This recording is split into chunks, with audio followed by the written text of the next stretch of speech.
I remember how excited I was when I got the Galaxy S25 Ultra. It was the best flagship that set a really good example for what a good Android phone was going to be like. And now that we're fast forward to here, everything is just in place, and it's just almost perfect. With 7 generations in right now, they should have all it takes in terms of refinement and innovations together to make one of the best foldables in the world. And the real question is, what do they have to show for it? But first things first, this is the mint color. So this is an online exclusive color, and I bought this online and it was actually pretty affordable in the pre-order phase. So in my country, Malaysia, we have 3 variants for the Z Fold 7. Both the 256 and 512GB storage versions come with 12 gigs of RAM, and the highest and 1TB comes with 16 gigabytes, and it goes all the way up to over 8,000 ringgit. And the 512 gig version, which I bought, retails for over 8,000 ringgit. And after all the pre-order voucher goodies, which is available for everyone, by the way, I didn't get like private special pricing, it costs just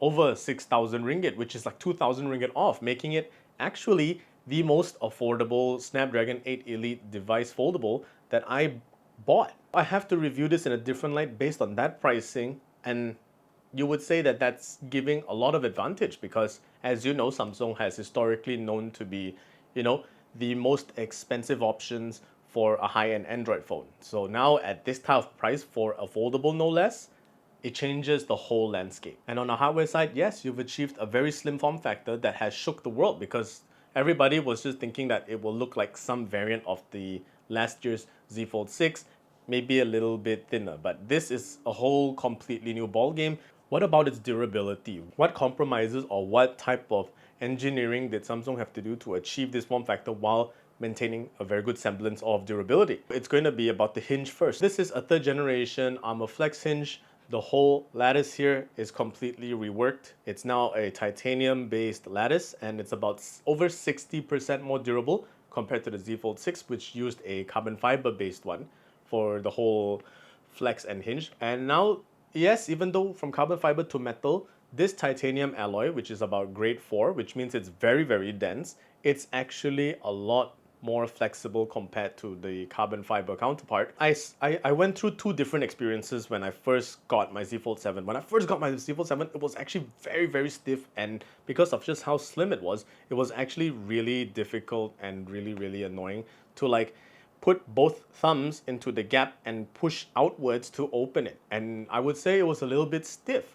But after a little while, it started getting a lot easier because of 2 things. One, if you're already a foldable user before the Z Fold 7, you would have already have been used to, performing this kind of unfolding action.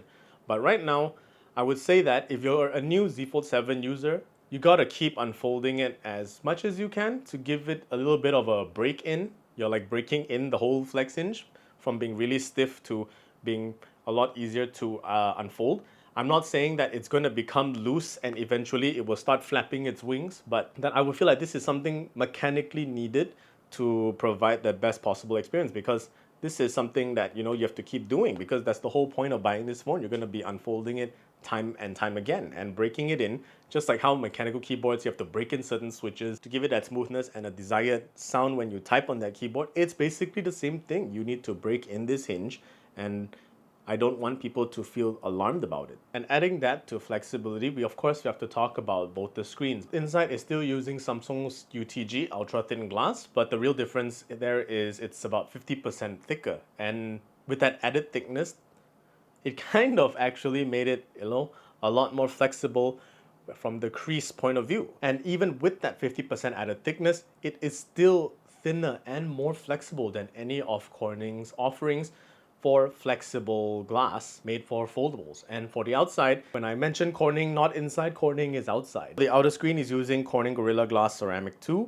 which is the same glass applied on the new S25 Edge that we got to see earlier this year. And you know how the saying goes, with all these new latest Corning glasses, it's going to be drop resistant from a higher distance, and everyone else's glass is not as good as ours. So I'm not going to talk too much about that because that's just what it's being offered. But the UTG glass in there, that's crazy. 50% thicker, but it's still thinner than what Corning has to offer, offering still more durability and easier flexibility. You really don't hear that weird plastic stretchy sound when you unfold this device, which actually made me a bit uncomfortable since last year. So now it's going to be a very quiet opening and closing. And finally, we're going to talk about the IP ratings. The Galaxy Z Fold 7 has an IP48 rating, which is, I would feel, less competitive than what other foldables are offering. But once you start thinking about it, this isn't a phone that you're bringing for scuba diving. This is something that you'll be bringing to wherever you go, and if water happens to splash through it or you happen to drop your phone into water,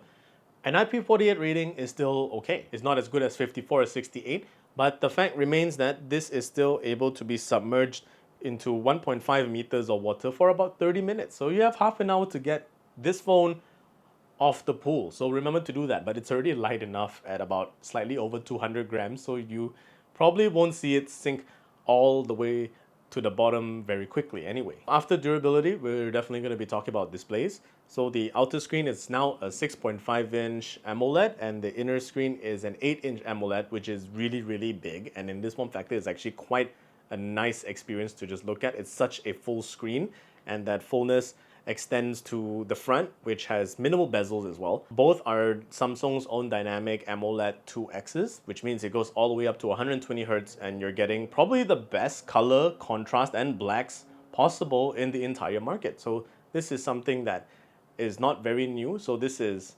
similar a little bit to the previous Z Folds that you've been using over the years. It's just that it's in a much bigger size. An 8-inch screen is definitely enough. That's a lot of real estate compared to even last year's, which is still trying to get to 8 inches, but just end up being slightly below at 7 point whatever. Yeah, but the whole point of it is, a good display is nothing without great software. One UI 8, which is Android 16, and 7 years of service updates and securities, you definitely know that Samsung will pay a lot of attention to widgets. You're still gonna love the stacks. You're still gonna be using a lot of Gemini, your image to search, and everything in between to create the best possible experience. And what I've always loved about using Z Folds is the fact that I can customize both the inner and the outer screens to be completely independent. The inner screen and the outer screen have their own exclusive placements of widgets and different wallpapers to give it both a unique identity, and it gives me so much more options for tinkering and just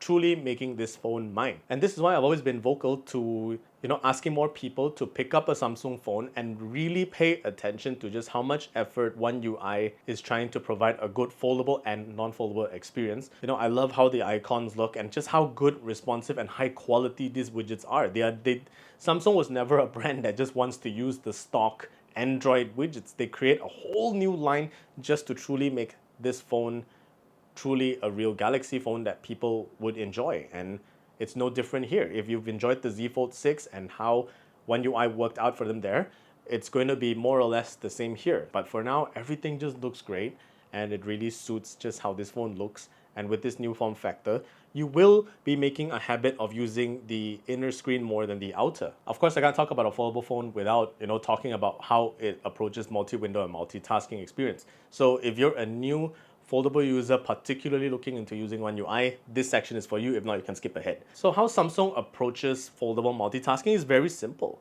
Just how you swipe up to normally go into your multitasking area where you see all your apps are open.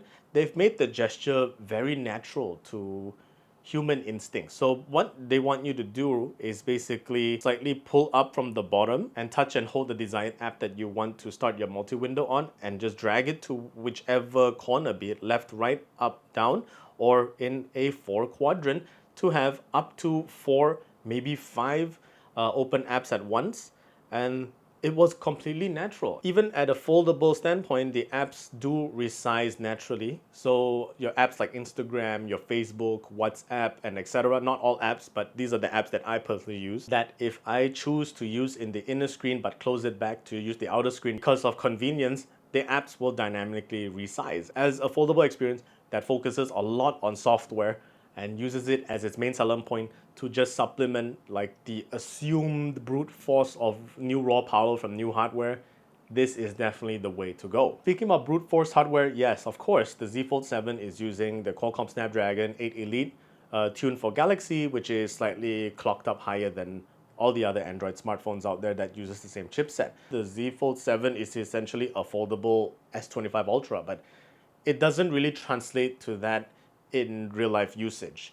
I mean, I'm talking about just specifically in video games. But if you're just using it for day-to-day work, multitasking, and all the other apps that you habitually use, yeah, you can say it's just as smooth and nothing is out of the ordinary. But just for gaming, I would say that this time around, because all foldables are really fighting to become the thinnest, we have to scale down on cooling capabilities. And with such powerful hardware packed under the hood, you definitely know that it's not going to be great for heat buildup, and that is exactly what's happening. Even though the Z Fold 7 is able to play all your AAA titles at the highest settings, and if you want to push all those frame rates, you can.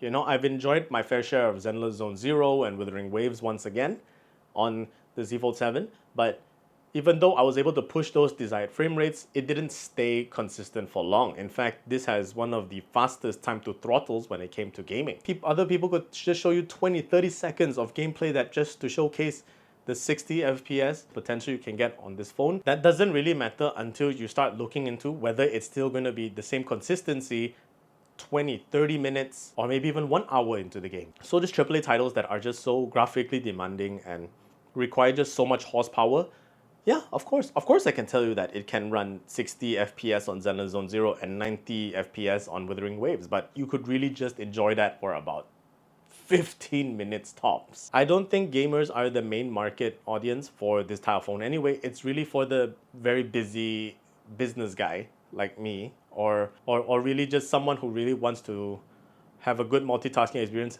right in their pocket and they don't want to bring a tablet around and they want to watch movies and do other stuff. And speaking of watching movies, that has links to battery life. It's still using a 4400 milliamp battery from last year, and with the Snapdragon 8 Elite being more powerful yet still more power efficient, I am very pleased to inform, and I was able to push the Galaxy Z Fold 7 to over 6 hours of screen on time using the inner screen more than the outer screen. So here's my battery life mix. If I'm using the inner screen and the outer screen 50-50, all's even, you could push up to 7 hours of screen on time. But if you're going to be using the inner screen dominant 70% of the time based on a 12-hour day, the max I was able to push was actually 6 hours and 30 minutes of screen on time. But if you're going to be using outer dominant, which is assumably supposed to be the most energy efficient because you're using this screen more than the inner screen, it was surprisingly weird. It was actually a little bit less than when I was using the 50-50 mix and even the inner screen more dominant mix.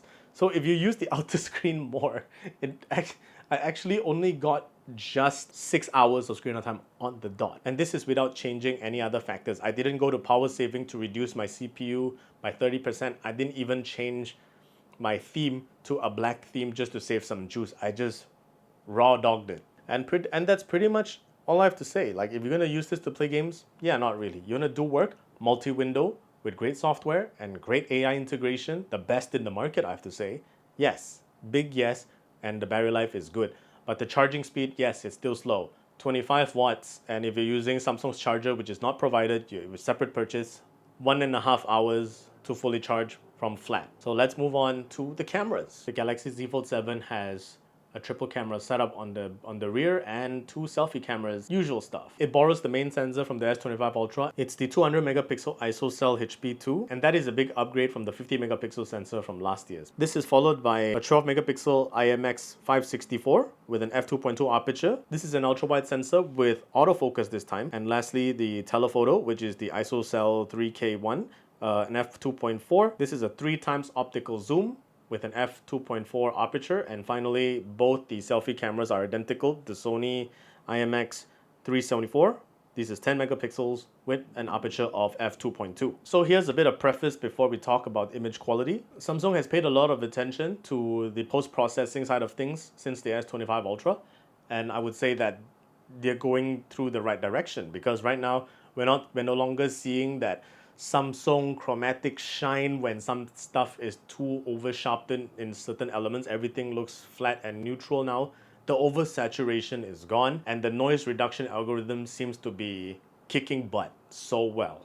And this is supposed to translate to all available sensors. Here's how they all look. So the main sensor takes great shots at one time. You can see and enjoy everything in nice, sharp, beautiful color glory. It's all very nice and natural, like I said. Dynamic range is amazing as always. Nothing looks blown out, and all the highlights and shadows are where they should be. Maybe the shutter speed might be just a little bit slow, and the predictive element of it is not as fast as other smartphones. So maybe you might need to have a bit of prep work to take your shots unless you go into pro mode to compensate using faster shutter speeds. At 2x, it's a digital crop from the main sensor, and you can see that there is like really minimal loss in sharpness despite being a digital crop and not an optical. And this is literal proof of what I said, that Samsung's noise reduction algorithm has gone through so much work, and with complementing flatter colors, you can definitely take really great natural shots here. And this is against a lot of other competitors that have taken a more artful direction in the Leica, Hasselblad, hardcore directions for their own color identity, but Samsung prefers to create photos that are more natural to give you the most flexibility in editing it in post to your liking. But that is, subject to whether you want to in the first place. Moving on to the ultra wide, it outputs 12 megapixel photos. Autofocus is in, so you can still take very sharp images despite having a wider field of view. The dynamic range may not be as nice as the main sensors, but it's still good. And as far as I know, Galaxy phones have always had one of the best lens distortion techniques for ultra wide, and it's still the same here. Everything is corrected very well, and you will still be enjoying using ultra wide here. The last part, the 3x telephoto. This is actually the smallest sensor of the bunch. It's a 3x optical zoom, but I just don't know why it has to still be 10 megapixels. I'm, at this level, being very particular about pixel count can make or break between 10 to 12 megapixels. They should have just given us a 12 megapixel telephoto. In daylight, of course, images tend to be really sharp, but it immediately diminishes in low light. And you can see that it's really pushing the pixels to its absolute limit. The colors are still very consistent. You can see that a lot of post-processing needs to be done for low light shots, but like I said, daylight shots are absolutely fine, and this translates to portrait mode as well. The subject separation is okay, falls within my expectations of what a good portrait photo should be like. It may not be the best, but I would say that it's good enough because the bulk of it is post-processing technique. So from there, you take what you will. The selfies, yes, both 10 megapixels. These are a big upgrade from last year's model as well. Weirdly enough, the inner selfie camera does better than the outer camera for some reason. But first and foremost, they are not identical in only one element, which is the field of view. The inner screen's field of view is wider than the outer screen's. For some reason, that's kind of a big deal. But the thing is, both are still capturing consistent, similar image quality. Just that the inside screen has the leg up in wider shots if you want to use it to take group selfies. But it's still very consistent. You have decent sharpness and you have decent colors. Contrast is fine. Dynamic range is hit and miss because it's a fixed focus system. You don't really get much to aim towards your face and the flexibility to pinpoint it just about anywhere else. Alright guys, so that's all I have to say about the Galaxy Z Fold 7. Samsung has done a good job innovating to make an incredibly thin phone to use with good performance on the software side.